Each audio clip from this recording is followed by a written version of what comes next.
এই চ্যানেল থেকে আমার ফার্স্ট বড় ব্লগ। তো তোমরা তো সবাই জানো আমাদের বাড়ি দুর্গাপুজো হয় আর আমাদের যত মজা হয় মহালয়ার দিন, তাই ভাবলাম এই কিছু কিছু ক্লিপ তোমাদের সাথে শেয়ার করি। তো চলো। সকালে অমাবস্যা পুজোর এখানে সবাই ফল কাটছে, ভাসানের জন্য ঠাকুর বের করছে মন্দির থেকে। এই বাস চিল্লানোটা দেখো। আর এই ঠাকুরগুলো তো বের করা হয়ে গেছে।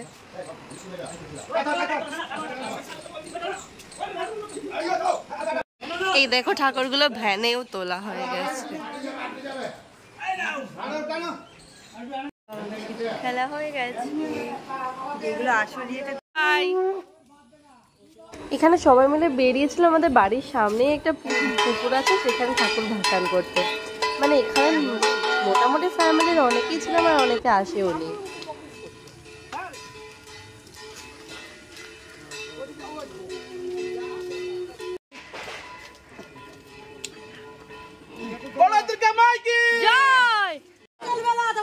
যেই পুকুরটার কথা বলছিলাম এটাই হচ্ছে আমাদের বাড়ির সামনের পুকুরটা। এখানে আমরা প্রত্যেকবার ঠাকুর ভাসান দিই।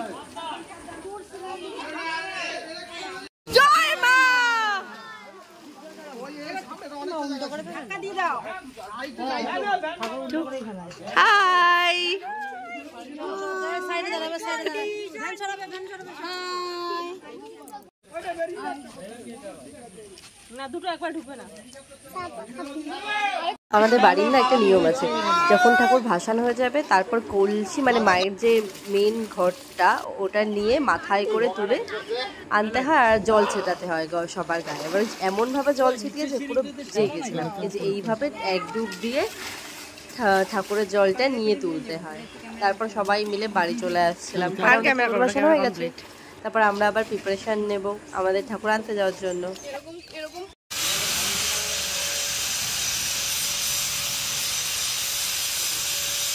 এখানে সবাই খাওয়া দাওয়া রেডি করছিল।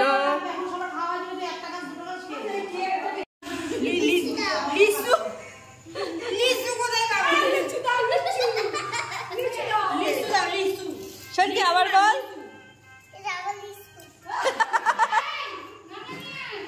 ঠাকুরের পেছনে যে চালিটা থাকে তার কলকা লাগানো হচ্ছে, কত সুন্দর না। এই যে এখানে চালিটা রেডি হয়ে গেছে প্রায়। ছিল ফ্রাইড রাইস আর আলু রান্না করছিল আমার একটা দিদি। আমি তো রেডি, আর এই যে আমার দিদিরা। এই দিদি টাকা বাজনার সাথে সবাই মিলে ঠাকুর আনতে।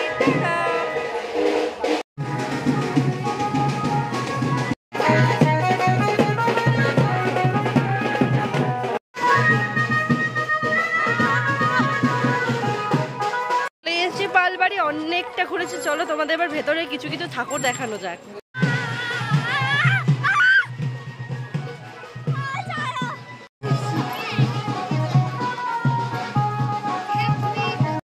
সেটা কি ঠাকুর ভ্যানে তোলা অলরেডি হয়ে গেছে, আর দাদা একটা মালা এনেছিল, ওটাই চাম্বু বাঁশের সাহায্যে পরিয়ে দিচ্ছিল মায়ের গলায়। তারপর বলছিলাম না যে অনেক ঠাকুর দেখো, ওই ঠাকুরটা না ভীষণ সুন্দর ছিল। তারপর আরও টুকটাক ঠাকুর দেখছিলাম। তারপর সবাই মিলে বাড়ি চলেছে, আর পুরো রাস্তা এত নাচার কাজ ছিল। ছবি তুলি নাই রে, বাড়িতে ঠাকুর ছবি তুলে পাঠাই দেবো।